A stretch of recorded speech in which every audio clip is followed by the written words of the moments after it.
Full Contact. In association with Mitsubishi Motors, drive your ambition.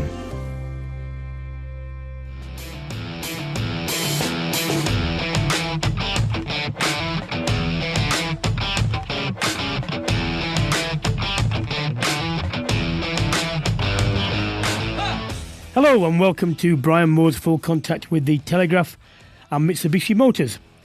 With less than a week to go until the end of one, if not the most challenging years in recent history for rugby, we'll be looking at how it's been affected and how it can bounce back in 2021. England's men had a year to remember. They bounced back from a World Cup final defeat to lift the Six Nations and then followed that up with success in the Autumn Nations Cup, and we'll be reflecting on their impressive year and analysing how they can build on it for 2021. It's also been a year to remember for England's women, who went another year undefeated, lifting the Grand Slam in the process. The Red Roses have soared to number one in the world rankings, and we'll be speaking to their head coach Simon Middleton about his preparations for next year's World Cup, which is just 9 months away. 2021 will also see the return of the British and Irish Lions. Warren Gatland leads the side for the third consecutive time, this time for a test series against world champions South Africa. Ahead of this series, it's been confirmed that South Africa's 4 Super Rugby franchises will be taking part in the Rainbow Cup, which is an end-of-season tournament alongside teams from the Pro 14. We'll be speaking to the leading South African journalist Craig Ray about the state of South African rugby in the lead-up to the series next year. We'll also be rounding up the weekend's action in the Gallagher Premiership and looking at how the competition will be looking heading into the new year. As ever, we'll be taking a close look at some of the work being done at grassroots level as part of the Mitsubishi Volunteer Recognition Programme. And alongside me today, former England winger Topsy Ojo. Hi, Topsy. Hey, Brian. How you doing? Have a good Christmas? Yes, I did. It was good. It was short. It didn't feel very Christmassy this year, of course. But you only get 2 4-year-olds, then it'll feel Christmassy, mate. I tell you, oh dear. No, fairness. My 6 and 4-year-old very, very excited. That's what makes it, isn't it? Yeah. I still get the feeling, though, you could buy them boxes and they'd play with them as happily if they were big enough. Yeah, up to the point where they can now put their own list together. So if they don't get then you get caught out. Look, I think as a rugby fan, as a rugby player, as a rugby anything, completely preternatural year 2020. How do you feel the game is set going into 2021? Yeah, it's been a tough one. I think where we are right now, I thought about it, there's signs of life in the game. You know, I think with everything that's happened, even with coming back as well, it didn't quite feel like the game we were used to, the game that we love. But I think the Heineken Champions Cup in particular over the last couple of weeks has really kind of breathed some life back into things, and everybody's excited about rugby can be what it should be, really. So I think we take huge confidence from that. I think there's still a lot of challenges to overcome. You know, this pandemic isn't going away anytime soon. So you think of fans and the impact on businesses. I know there's been grants, but that's still a tough hurdle to get over. Of course, you know, you think of the community game as well and everything underneath that elite level, still trying to figure a way back. So the impact on rugby is still going to be huge, and we're kind of going to see those ramifications for a long time coming. But where we are right now, I think, you know, there's a pulse, there's signs of life in the game, and there's plenty to look forward to in 2021. I mean, I think we ought to give a note of recognition to the people at the RFU, the WRU, the Irish Rugby and Scottish Rugby Union, for just keeping the game alive. People think these people do nothing. I know that people from all the unions have been working tirelessly with governments trying to get things through the door. The very fact that some internationals took place was not a given. The same for Premiership Rugby and the Pro 14 and the European bodies. It's been a hard and a tough one. And we've been going through the volunteer programme with Mitsubishi, but I'd just like to say to all the people who are ticking over with the junior clubs who are listening, please keep doing what you're doing, because there's a chance that, you know, if your club goes, it may never come back. And we really don't want to see that. I wrote an article today for the Telegraph about a chance for junior rugby to reset itself. And I've become very much aware junior clubs have been I've spoken to over the past 18 months, 2 years, a lot of them have been saying, look, we didn't understand what we were getting into when we were going into the national leagues. We thought it would be a bit more competitive and so on. What we didn't realise was if we jumped to league, we suddenly find ourselves having to travel 4 hours there and 4 hours back to a fixture, or maybe even having a hotel bill, which for junior clubs is huge. And I just, the Lancashire League have started doing this, and other leagues are going to start doing it. Junior clubs saying, look, we don't want this. We were happy to be in a merit table type thing and play our local fixtures with local derbies, with local rivalries against the same people, because that way you build, friends and opponents that you know. It's better for clubs, better for bars, it's cheaper and so on. So I just urge any junior clubs that are thinking about this to give it serious consideration, because it's a way of getting back to the spirit. It's not for everyone. If everyone wants to, some people want to try national leagues, absolutely fine. But I do actually think there ought to be, the mechanism there is there. I just think there ought to be more clubs avail themselves of and get back to what they want to be, which is more, it's not just the spirit of rugby, but it's more like the junior grassroots stuff that a lot of them want. We'll be discussing the domestic game shortly, but from England's perspective, it's been a pretty successful year. Topsy, they got a bit of stick for the way they played, particularly in the Autumn Nations Cup. But how well placed are they, do you think? I think they're very well placed. I mean, it's at the moment it looks like a straight shootout between them and France. I know there was a lot of talk about their style of play. Even myself, watching particularly that France game at the end, you kind of thought there were opportunities for them just to move the ball a bit more, to play a bit of faster tempo. I guess how I summarized it at the end was, if you looked at how their year went, they lost one game in the 12 months. They've won 2 tournaments. So they know how to win games, and that's when you're a winning team, you win, whether you win well or you win ugly, you're still winning. And everybody would take that. I think in camp, they will know that they need to find new levels to their game. This will work for so long, but some team will figure them out. France nearly did, and they did get over the line, but it wasn't very comfortable. So it's about, I think, evolving, looking at different ways. If plan A isn't working, are they able to change tactics mid-game? Are they able to play a different style of rugby just to keep opposition on their toes? But going into the Six Nations again, everyone's playing catch-up. England, if we say, okay, they didn't get out of second, third gear, but they won the tournament, and only France really caused them any sort of trouble. So for the other teams, it's a question of, can you stop us? Can you answer the questions we've posed? And we still got other levels to go to beyond where we are at the minute. So a lot of growth to come from this England team, and they're definitely in a really good place.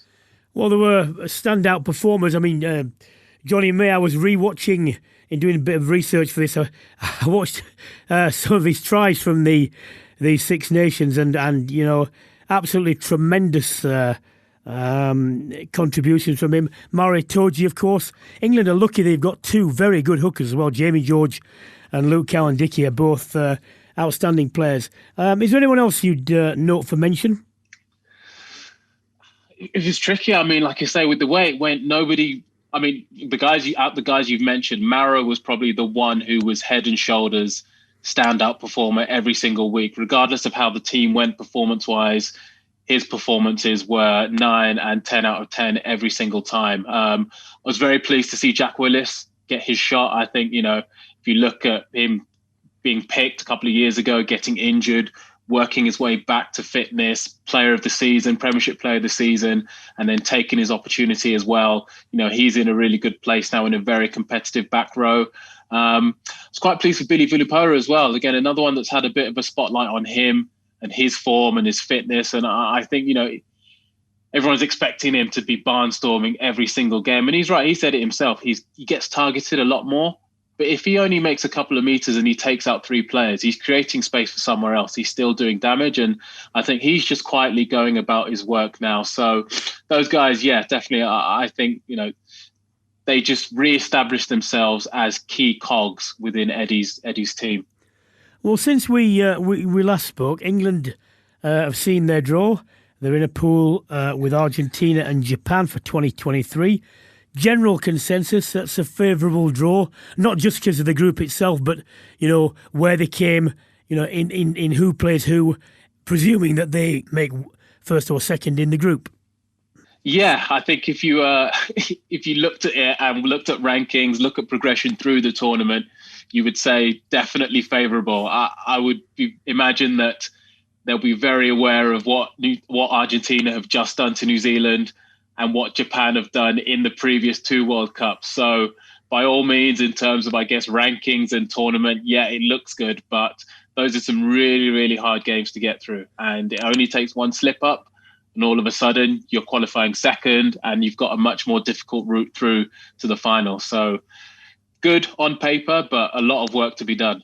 Well, as we're having a bit of a review of the year, let's give a shout out to the Argentinians. First ever win against the All Blacks, 2 draws against Australia. Tremendous performances from them, especially bearing in mind the length of time they went before, when they didn't actually play a game. So that's a tremendous, fillip for them. Domestically, Exeter, 2 trophies. You realise that some of the Exeter Chiefs players won 4 things last year. Yeah, unbelievable. Just picking up trophy after trophy. Well, look, we'll take a deep look at the Lions tour later on. But from your experience, how much does having a Lions tour on the horizon feature in the minds of players heading into the Six Nations in the months beforehand? I'd say it's huge. I mean, this is your shop window, especially for a lot of guys. I mean, we there is experience, there is past of players getting in just based on their club form, hitting a real purple patch at the latter stage of the seasons. But this is the best of the best, the international standard players, and the Six Nations is your window to demonstrate that you can play at that level consistently, both home and away. So it's a real opportunity to put a marker down, I guess, especially if maybe you don't have that credibility in the bank. If you've not been on a previous Lion tour, you're not a seasoned international. If you're looking to really make your mark and really press your claims, the Six Nations is the perfect opportunity for you. So, yeah, I think a lot of players will have an eye on that tournament, knowing that they need to impress if they want to make the play.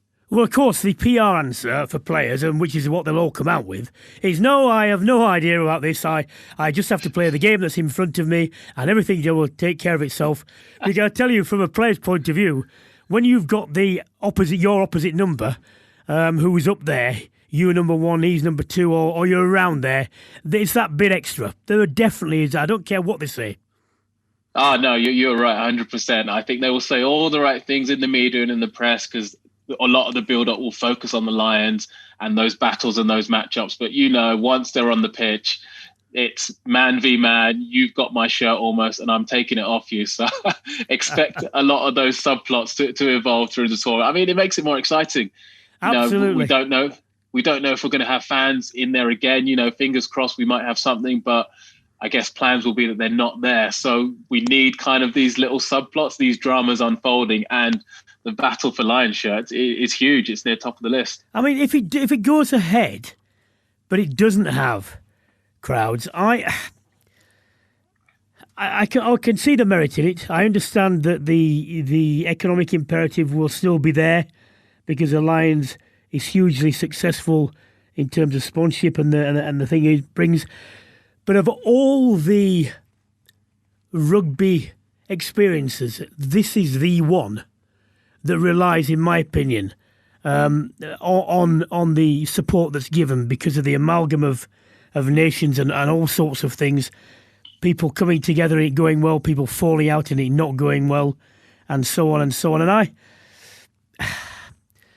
I'd still want it to go ahead, but I'd be extremely sorry if there were no travelling fans. Yeah, it's very difficult to imagine it without fans. I mean, that's part of it. That tour, being away from home for weeks on end, having fans from all different nations coming and following you. That's part of what makes it so special. And even you see it watching at home, like that sea of red in the crowd that's all travelled together to support the Lions. I mean, it's hard to imagine it going ahead without fans, but I guess we have to prepare for all eventualities. I'll just give you and listeners a very quick example of what I mean by this. One of my mates, he's retired now, but he was a high-flying lawyer in the city, cash rich, time poor, and he decided that he wanted to go out to the 2001 Lions tour, and he said, "Well, I've just got this amount of time." He said to his secretary, "Just book me on something. I don't care what it is, last minute." She could only get him, I say only, she got him into a package thing, and he became really good mates for the 10 days he was there with 4 Welsh guys who'd saved up a few quid a week for 4 years to go on the tour. They had nothing really socially or economically in common, but they became great mates and they had a fantastic time. So I'd just like to see and hear about more of that. Maybe it won't, and I suppose the bigger thing is that it actually goes ahead. Well, we will see.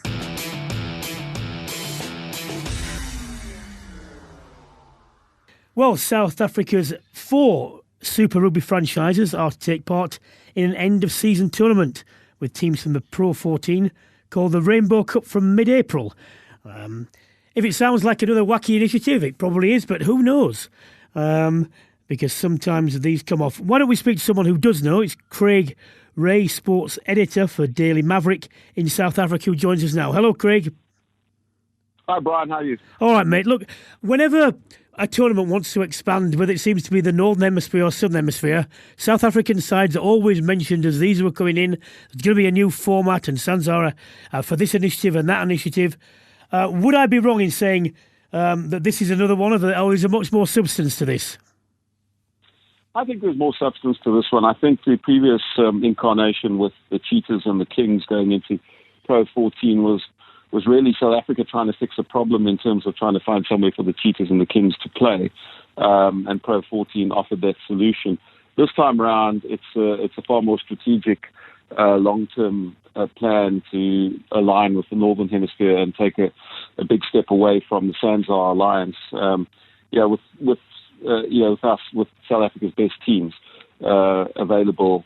Considering so many South African players are also playing in Europe. There's a natural alignment there. And I think the type of rugby that South Africa plays might be better suited to a Northern Hemisphere type game as well. So I think it's a far more strategic decision than the previous one. Greg, what sort of competition have the South African Stars had since rugby's come back? I know it's been tough with COVID and everything, but how have the players been able to get back up and running? Yeah, look, they were quite late back into competition. They had a hastily sort of rehashed Super Rugby tournament called Super Rugby Unlocked, which basically featured the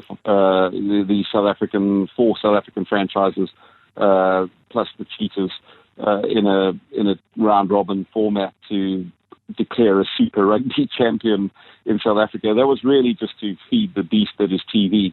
And give the broadcaster some sort of product. And that was won by the Bulls. Jake White back at the Bulls. First trophy the Bulls have won in a decade, actually.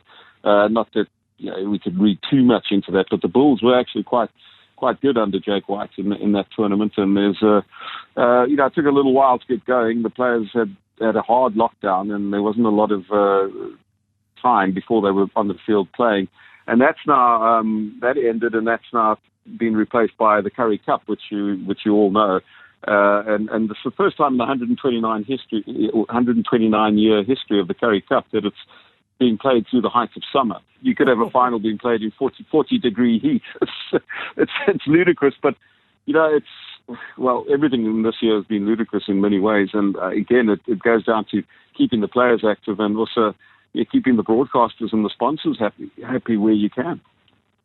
Yeah, I guess so. And given all the disruption, if we look ahead a bit, the Springboks haven't played since the World Cup final. So is there any kind of fear that they might be a bit undercooked come the summer in the Lions tour? And what's the general feeling about the Lions series, the prospects? Are they going to be fans as well? Is there any news around that?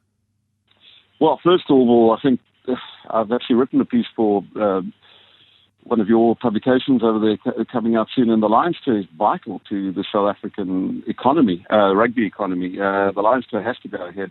It's not an exaggeration to say, this is a word that's been used by officials at the highest levels of South African rugby, the sport could implode if the Lions tour doesn't happen. I mean, there's a massive amount of money at stake. And when you consider South African rugby lost over took pay cuts, and the industry, cut over R1 billion from the industry in 2020, and the Springboks, didn't play at all. Springboks make up 64% of SARU's income through commercial rights and broadcast rights. So for the fact that the Springboks didn't play was a massive blow. And if they don't get on the field in 2021, the rugby industry could collapse. And that's not an exaggeration to say that. And it's already altered quite drastically, because of COVID. The second part of that is, will the Lions tour go ahead? Well, at this stage, it does seem to be, going ahead. But whether fans will be allowed or not is still up in the air. I think most British travelling fans will probably have a COVID vaccination by then. But South Africa is months behind in the COVID vaccination queue, if you like, and it's highly unlikely that South Africans are going to be vaccinated en masse by that stage, by July next year. So what the travel restrictions will look like, whether we will be into a third wave of COVID, no one knows. But it's vital that tour goes ahead. And then the third part was assuming, let's work on the assumption the Lions tour does go ahead, will the Springboks be ready? Well, they're working hard to find a couple of weekends for test matches prior to the Lions series, and I'm not 100% sure who they're going to find and where they're going to slot those in. But Rassie Erasmus, the director of rugby at SARU, is a smart man, and Jacques Nienaber, the Springbok coach, is also working on it. So they might get a couple of games in. But worst case scenario, I spoke to Jacques Nienaber last week. He said, well, if we've got to play the Lions in the first test on the 24th of July next year, and it's our first test in 20 months, well, that's how it is.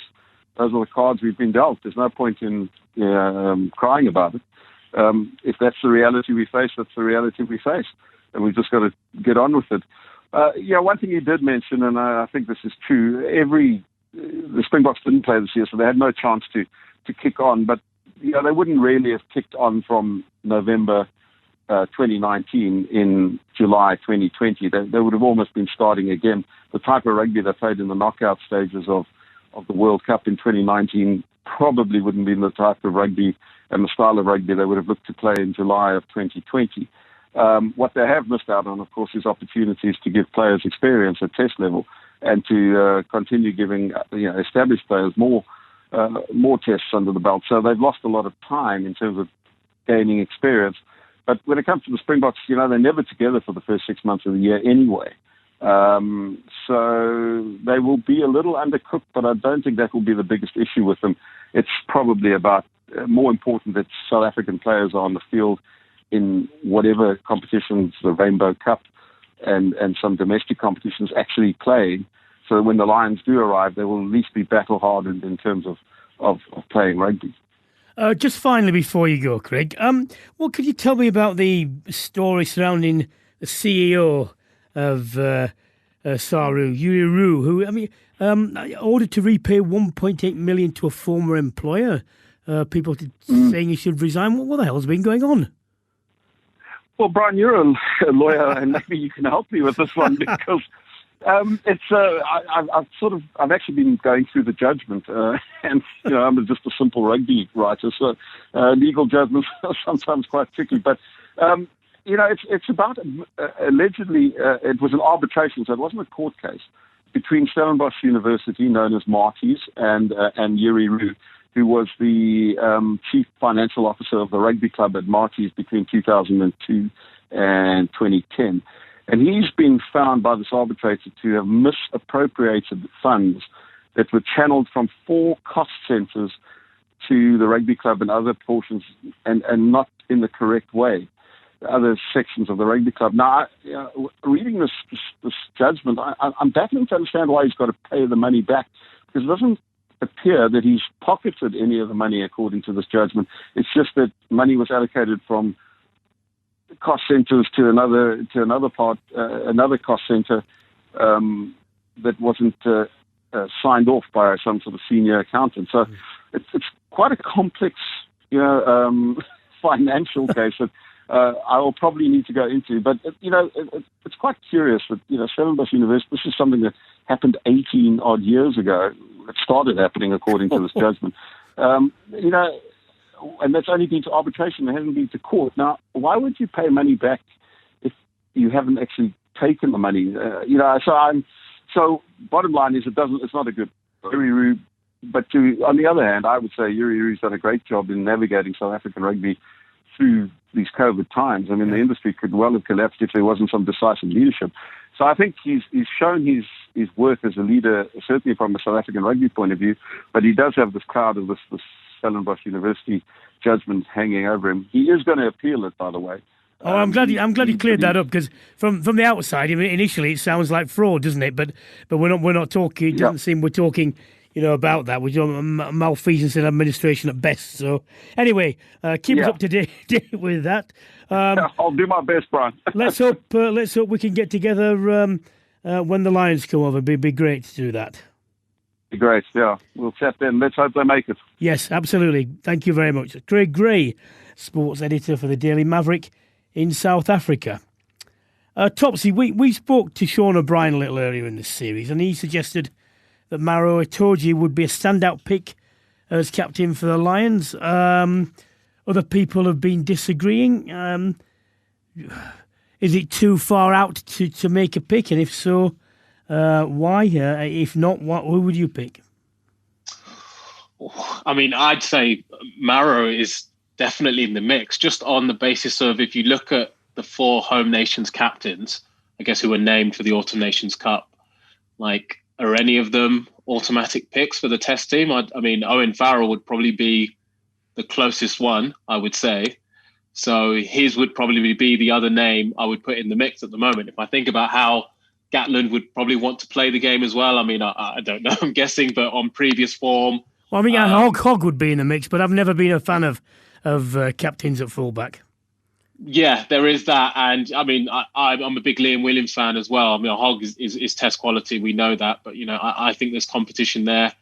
I think, I'd put Owen Farrell probably just ahead of Maro, only on the basis that, as it stands, Maro is yet to captain his club or his country. I know he's a leader anyway. And well, he captained the 20s, didn't he? When they won the... Yes, he did. He did. And he doesn't need it in title, of course. You look at what he gets through his work and you think, he's a leader. But I think that may or may not just have a slight play on whether he gets the nod ahead of somebody else who is an established international captain. Well, talking about Owen Farrell, what will he? I mean,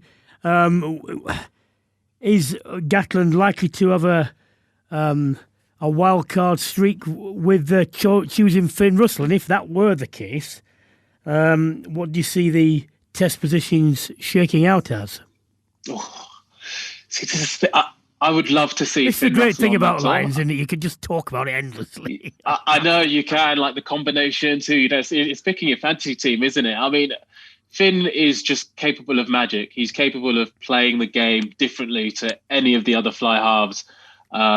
Of course, with that risk, it's either going to be the best piece of rugby you've ever seen, or it's going to be an intercept and they're running the length. So I think there's that decision to be made. I think you take him because, again, if I think of what a Gatland team looks like, if they're in an arm wrestle with South Africa, or maybe they need something to change the game, there's probably no better player in Europe at the moment to do that. And you only look at his performances for Racing, what he's done. He's transformed that team and they absolutely love him. He's transforming Scottish rugby as well. He just makes them a different side and he can have that impact on the Lions. So I would love to see him on the plane and see him out there doing what he's done so far. Well, the former Lions coach, Sir Ian McGeechan, has picked 4 players who he reckons could break into the squad not established as yet. Ollie Lawrence of England, Jamie Ritchie of Scotland, Caelan Doris of Ireland and Louis Rees-Zammit of Wales. Which of those do you think has got the best chance? Of those 4, it's Doris for me. I think a man, a young man, he's a very early into his test career, but if you look at what he was able to do in that Ireland team in terms of ball carrying, in terms of disrupting, again, if you think going over to South Africa, the back row battle is going to be huge. You think Vermeulen, think of Khaleesi, Dutoy, those sorts of players. And Doris is proving that he can handle himself regardless of who he's come up against. He's Faletau, he's played against him, Vunipola. The Six Nations, as we spoke about earlier, the Six Nations is going to be big for him. If he comes out with a glowing reputation now that he's really established himself as a force, his name is right in the conversation for one of those back row seats. So it'll be interesting for Ollie Lawrence to see if Jones wants to go with that big option, in terms of England's midfield, how he decides that will shake down, because I know that Jones has always liked the option there for variety reasons and so on. So whether he gets a chance or not will be a different matter. Look, we've been talking about South Africa's preparations or lack thereof. In that sense, no better or worse than the Lions will be having to come together. And that's always one of the things that is a delicious prospect of it going well. And sometimes it goes disastrously wrong. But who would you make favourites? Right now, the Lions, I'd say, overwhelming favourites. Just in case of where we are in time, everything is tough at the minute, but we seem to have things sorted. We're playing games. The guys are getting their competition. I think as the host nation, South Africa have so many hurdles to overcome before we even get on the plane and get out there. So, as it stands, the Lions would be favourites. But, just listening earlier, what Craig was saying about, if the Lions are their first game, imagine if they do have fans there, imagine the emotion. We know how emotional rugby is for South Africa as a nation and a sport, so you would never, ever write them off. But in terms of preparation, the Lions are well ahead at the moment. Full Contact, in association with Mitsubishi Motors. Everyone's ambitions are different. You can climb to the top, or you could take on uphill battles of a different kind. You can explore for hundreds of miles, or you could begin a bigger journey. You can make time fly, or you could make it stand still. The Mitsubishi SUV range. Drive your ambition.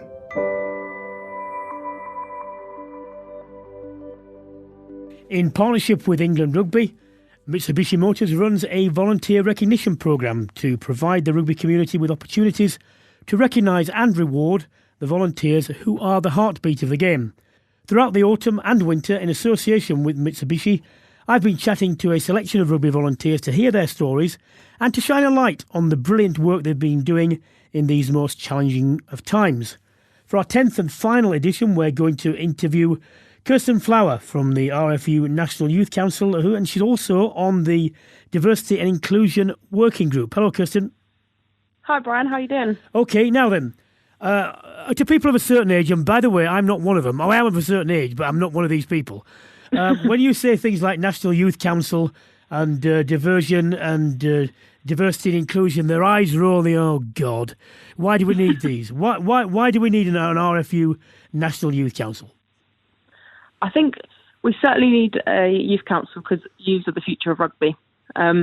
Youth firstly predominantly make up a huge portion of the playing demographic.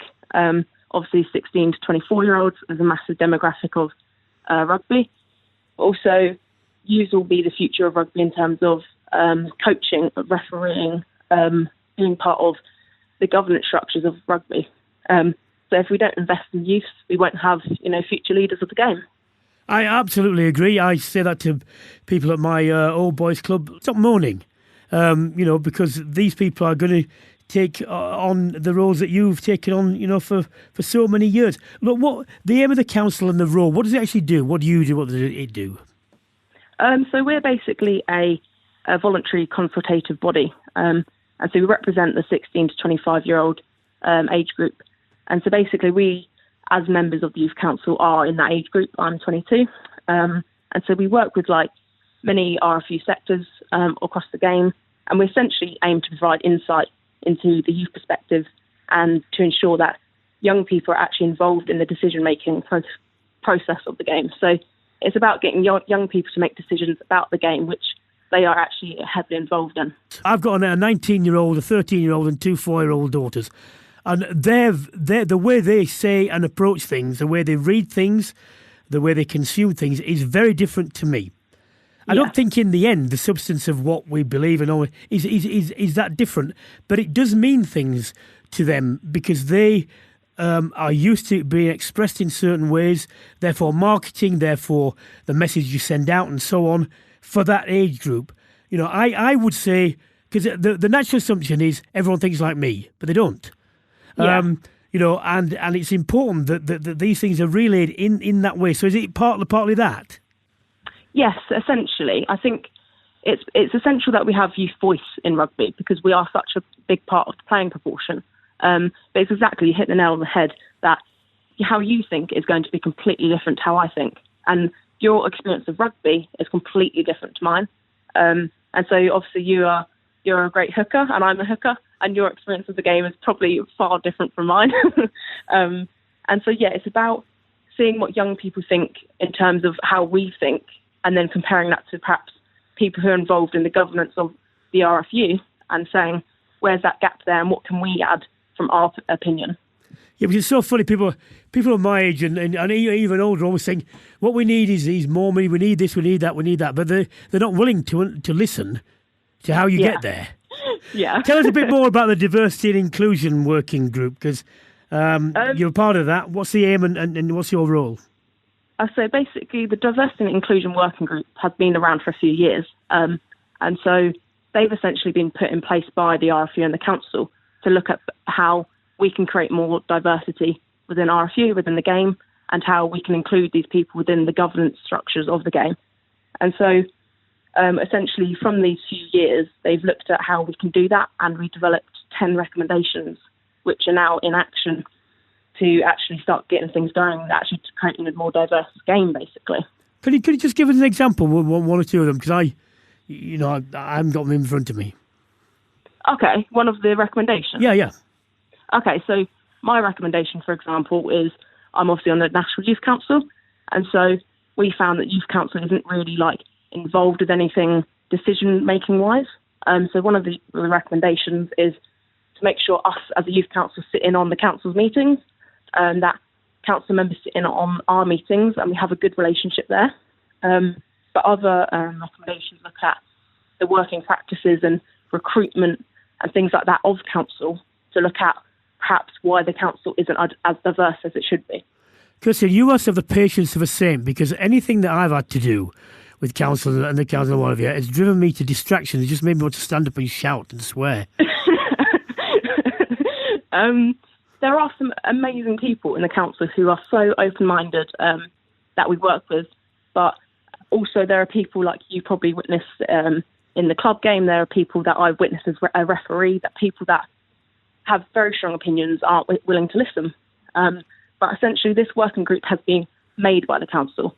So whilst the council isn't as diverse as it should be, they've actually taken that first step and said, we're not as diverse as we should be, and we should be making changes towards it.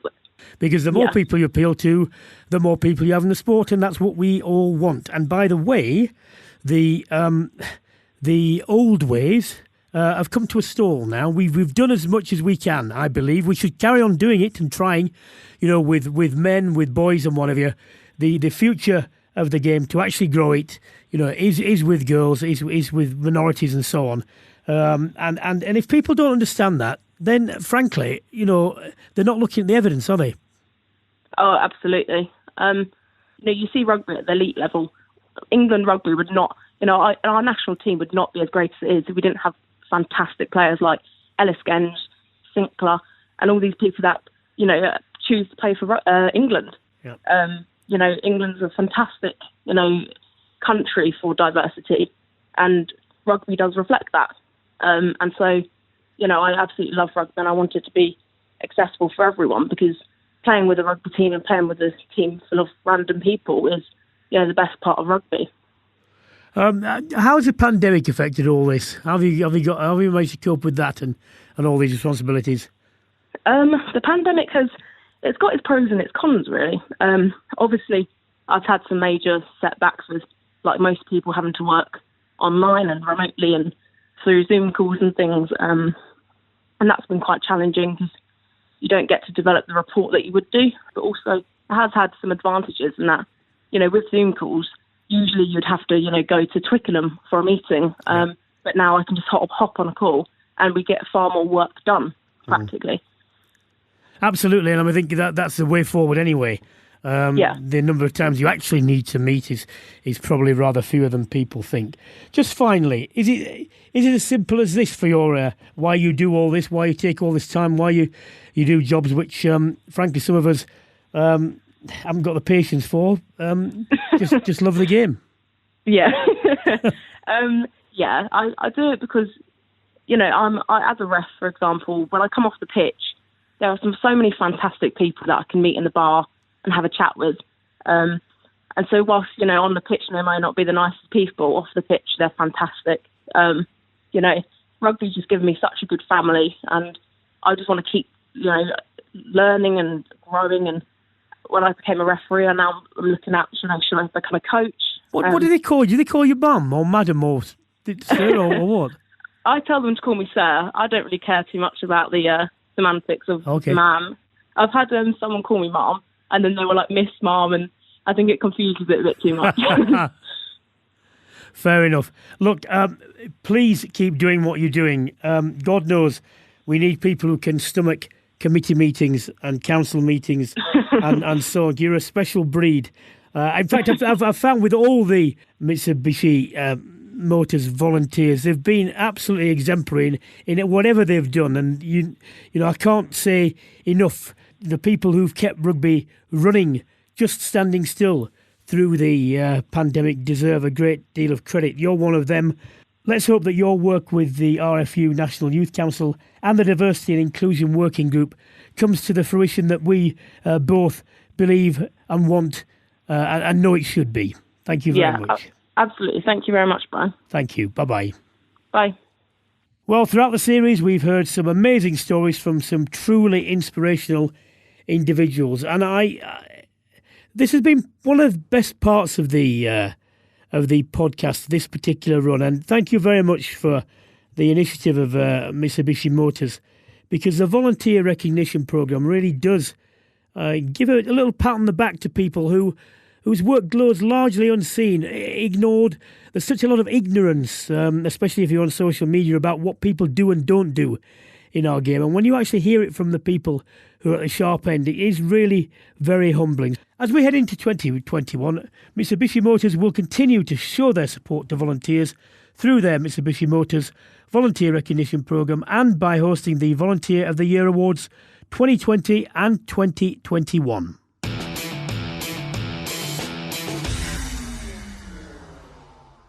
Another year undefeated for England's number one side, the England's women. What are they going to do in 2021? Why don't we ask the man who should know? It's Simon Middleton, England's women's head coach, who joins us now. Hello, Simon. Hi, Brian. How are you doing? Not too bad, mate. Look, number one in the world, that's quite nice, obviously, but the World Cup isn't in your backyard. It's in New Zealand's backyard. We spoke to Eddie Jones about learning to deal with favouritism. Now, do you think your favourites going into this? Oh, no. I would say New Zealand are very much favourites, particularly given the added sort of situation with COVID and whatnot. We like the other teams, we may have to go there and isolate before we even start the comp off and playing in the backyard, world champions as they are. So, no, I think they're firm favourites, but, That's a good PR answer, Simon. Well done. Eddie says you've got to just bang the drum and say, yeah, we're favourites, we'll deal with it, don't worry. Look, if you haven't played New Zealand since summer 2019, you're not going to get to face them before a potential World Cup clash. And, as you say, you've had the COVID challenges. How much and what has been affected in particular by the pandemic in terms of your preparation? I think it's like anything, really. It's one of those things where when it first sort of descended on us all, we were one game off finishing the Six Nations. We were pretty well positioned, so nobody knew how long it was gonna last. So we were very much about just take quick stock of where we are, and make sure we got as many facilities available to the girls as possible, and make sure that we were able to come back whenever that was, as prepped as possible. I think as it went on, it actually helps us quite a bit in terms of learning different lessons and how you deal with a bit of adversity and how you adapt. And we talk about the challenges going to New Zealand. One of the things we talked about pre-COVID was the fact that this was going to be a competition where whatever happened, we were going to be away for best part of 7 weeks, and it's a long way to be away from the people and a long time to be away from the people you love and care about, and the support networks around you. So we actually looked at the COVID situation and went, well, this could actually be a really good rehearsal for what life's going to be like for 7 weeks in New Zealand, and so right from the offset we were on the front foot with it, and I suppose the biggest effect it had was physically on players, because we've got an awful lot of good players in our programme, and I think the skill levels and the things they've learned, we knew we'd be able to pick them up quite quickly, particularly if the programme started again and we were back in a competition quickly. So the big challenge was making sure we stayed on top physically of the players, and because players had varying degrees of facilities available to them, we had to just make sure we knew exactly who had what they could do. We got the right programs to them. We had a specialist program for every player. We knew exactly what equipment they had. We did an inventory of every player to see what they had in terms of gear and availability of resources. And so it was a case of really staying on top of their physical situation, so we could bring them back as strong as we could and in the best shape we could. And that was the biggest challenge. Once we got back, sort of trained again, the skill and everything came back into play. Simon, just thinking about the squad and adapting, like you've just touched on there, I guess one person that you'll have to adapt to life without is Katie Daly-McLean. How surprised were you with her decision to retire from international rugby? I wasn't totally shocked by it, because we talked about it probably 12 months ago, or a little bit less than that, probably 8 months ago. Katie was really upfront when Addie came along, a baby girl, and knowing Katie how I've come to know Katie, she'll only do something that she's 100% committed to it. She can give it everything she got. So there was always that bit that this may happen. I did think once we got through the Six Nations, I thought, and through the autumns, I thought, yeah, she'll go all the way to the World Cup now.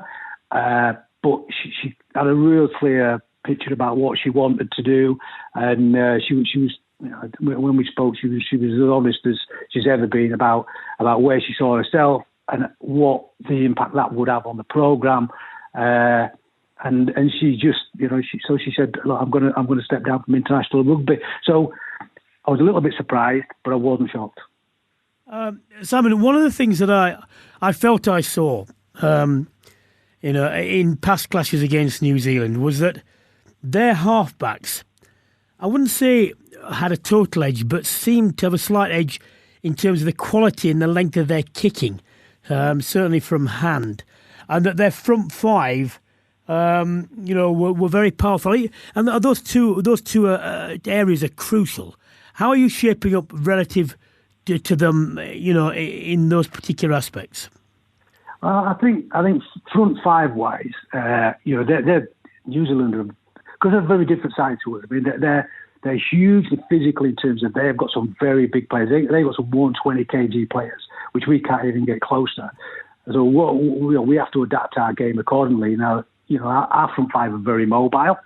So for us, it's about getting the right game on the field at the right time. I think what we've been guilty of in the past with New Zealand, and not just our doing, but they've been very tactically smart. Second half of the World Cup in particular, or probably the last 15 minutes of the World Cup in 2017.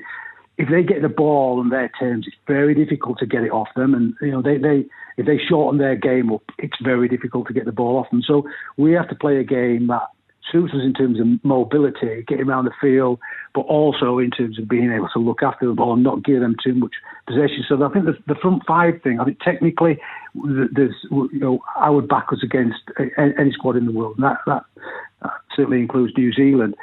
We have to get the right game on the field for our front five. I think, into when we play New Zealand next time, because they can strangle the life out of it. You've only got to go back to the Men's World Cup to see, what effect, that type of front five can have on a fixture. I think the kicking game, to be honest, I probably disagree a little bit there, Brian. I think New Zealand have had a better kicking game than us, but I think over the last 4 or 5 years, we've probably moved away from them a little bit. I think the nature of rugby in Australia is very much more natural to them. So for a long time, they were naturally better kickers than us. But we've invested a lot of time into our kicking game. It's a real strong point of our game. It's still a part of our game that is massively developing in different ways. But we've got a whole range of kickers who can probably kick the ball longer than any players in the women's game in World Rugby at the moment, and we've got a number of those players. So our game is going to be built around utilising the options we've got, making sure we play in the right areas of the field, and our kicking game will be massively important in that. So, huge parts of the game, both of them from five player and kicking game. But I'm really confident that we'll be where we want to be when we get to New Zealand. Simon, just finally, this is a general question about women's rugby. In England in general, look, they are going to face the extent of cuts that have been mandated by the RFU losing money due to COVID. But obviously, the women's game is the one growth area, the biggest growth area in the England game. Now, how badly do you think the women's game will be affected? And what would you say to the rugby authorities when they come to prioritise spending, when they see how much they do or don't have for the forthcoming year? Well, I think, like every sport and every business, we're going to have to cut our cloth accordingly. But I think the RFU cut their cloth pretty much as things stand at the moment. And what I would say is they've been unbelievably supportive over the last, even before COVID, because, the RFU, is well documented, the financial troubles that the RFU had well before COVID.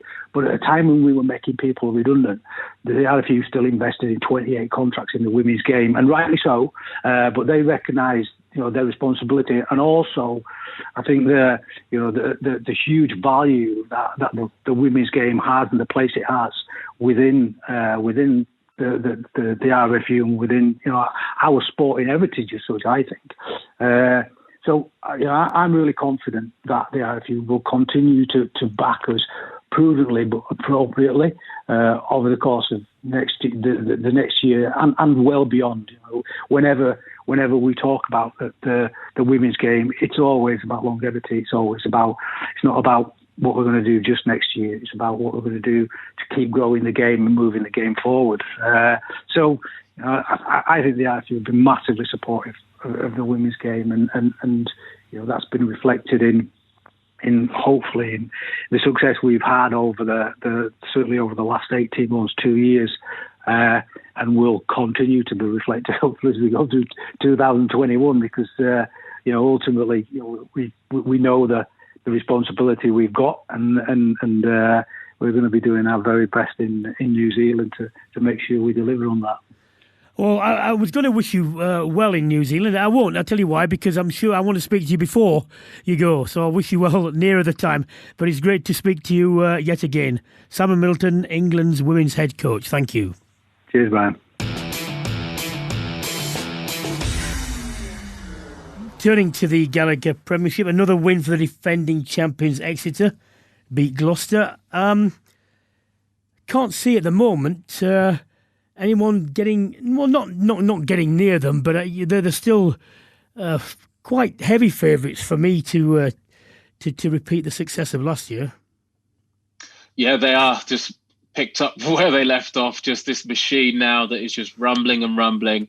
I mean, Gloucester made it tricky for them in patches, but never close enough that it looked like Exeter were going to lose. And again, you're thinking who is really going to push them, who's really going to test them. I mean, Bristol might be one team that, in the way that they play and in the style that we play, if we look at how Gloucester did cause Exeter problems, a team that looks to move the ball around, that looks to play and potentially has the game plan, the attacking weapons as well, to cause Exeter some problems. That aside, I don't see anybody that has consistently shown that they're ready to take them on. I mean, I know I look at the top four now. I see Newcastle there, who are 4 from 4. But if Newcastle next to were to play the final tomorrow, you would put your mortgage on the Chiefs, or maybe not if you're a Falcons fan. But I just think it's the other teams are playing catch up. And it's up to another team to prove that they have the physical game as well, but defensively that they can match Exeter's power more than anything else, because we just see time and time again how deadly they are. They get within 5 meters and it's a when they're going to score, not if. So the other teams have got a lot of work to do. Looking at the other end of the table, I mean, too early at the moment to start talking about who's going to end up bottom and whatever. But, Leicester seem to have made a bit of progress, but not as much as I thought they might make. They still look to me to be in a bit of trouble. Yeah, I think Leicester will be a slow burner just because of how much disruption they've had in terms of personnel, in terms of players being away, coming back. Their England contingent will be back for a couple of weeks through Europe, and then they go again. So kind of having that disruption to your team while you're also trying to figure out a new identity under a new coaching structure. They had a couple of last minute changes to the coaching structure as well. A few people left off the field. So there's still so much evolving with Leicester that I think it's probably going to take some time for them to settle down and really get into their stride, for Borthwick to mould them into the side that he wants them to be. And not the unfortunate thing, but with this Gallagher Premiership, no team is going to give you that time. And if you're slow starting and you get left behind, all of a sudden you cut adrift at the bottom of the league and you start panicking, and it becomes more and more difficult to imprint kind of your blueprint on the team. So they need to turn things around quick, almost maybe find like a stock system that works for them for now and look to try and evolve on that as and when they get opportunities. But it could be a tough season for them again. Well, Saracens are one club that traditionally would have been challenging Exeter, but they're obviously going to be in the Championship. But that's not going to start, it doesn't look like, till at least March, which means a number of their England players won't have had a competitive game until then. I'm in two minds about this. The Sarries players who are in the England setup, we know they can play, we know they're England quality. Just a case of them being England and international sharp. Is that possible? What will the effects of a Championship season, if any, be on them? It's not impossible, and you would think if anybody can do it, it's probably that contingent because of how the club will look after them. I've seen talks, them putting together their own little fixture list, their own cup before the league gets underway. If you think of the amount of rugby those guys have played over the last few years, actually the opportunity to really kind of tailor off their number of games. I agree with that completely. Yep. They might end up playing 12 to 15 games where they normally hit high 30s. So you almost have no idea how invaluable that is in terms of recovery, in terms of preparation, in terms of the latter stages of their career. So actually they could come to the Lions tour and be the freshest of all the players, have huge energy, huge hunger. And I could imagine that it won't take them that long to get battle ready. There's 1 or 2 fixtures. There is the Lions game up at Murrayfield as well. So Saracens will get them as prepared as they need to do. England will do the same, and they'll make sure that if those guys are in contention, that they're ready to go. No doubt about it. Well, finally, Topsy, look, very difficult question this. Crystal ball, any major predictions for rugby domestically, internationally in 2021? Or is it more a series of hopes? I mean, gosh, I would have said no until I saw the Rainbow Cup announcement. I mean, to be honest, I can't see any major shocks, changes, just because I think I touched on it earlier. The next 6-12 months is about getting back on their feet, kind of breathing life back into the game from the top tier all the way down, getting fans back in stadium, getting revenue back in the game, getting people back playing rugby. I know some people won't have played a proper game of rugby for well over a year with all the adaptations that have come in because of COVID and close contact. So you've got problems like that really need solving. So I think it's a slow burner, small steps to getting the game back to where it was. And then maybe when we get to that point, looking at how we really kind of plug the cracks that were shown were probably there for a long time. I think COVID has really just widened them and really shined the light on it. So it's how do we fix those sorts of things about how the game is governed as a whole. I think that's for a later date. Very wise words, not tabloidy at all, mate. You're not coming on here again. Look, I agree with you. I just hope rugby comes out in the end of 21, in a shape which resembles the way it started in 2020. But what I would say is this, as I've written on several occasions, there is a chance for certain sections of rugby, lawmakers, referees as well, to look at what is wrong with the game, which doesn't need a lot of cash throwing at it to make it better, and to seize this opportunity. Because if they don't do it now, when they've got this imperative, and makes you wonder when they ever will do. That's all we've got time for on this week's Brian Moore's Full Contact with the Telegraph. A huge thank you to my co-host Topsy Ojo and to all our guests today and over the last 10 weeks. If you've enjoyed this episode, why not subscribe and check out some of our previous ones?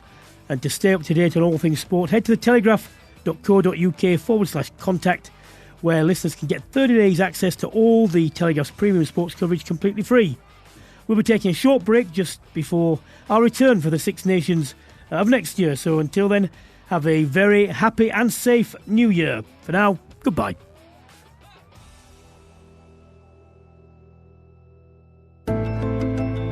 Full Contact, in association with Mitsubishi Motors. Drive your ambition.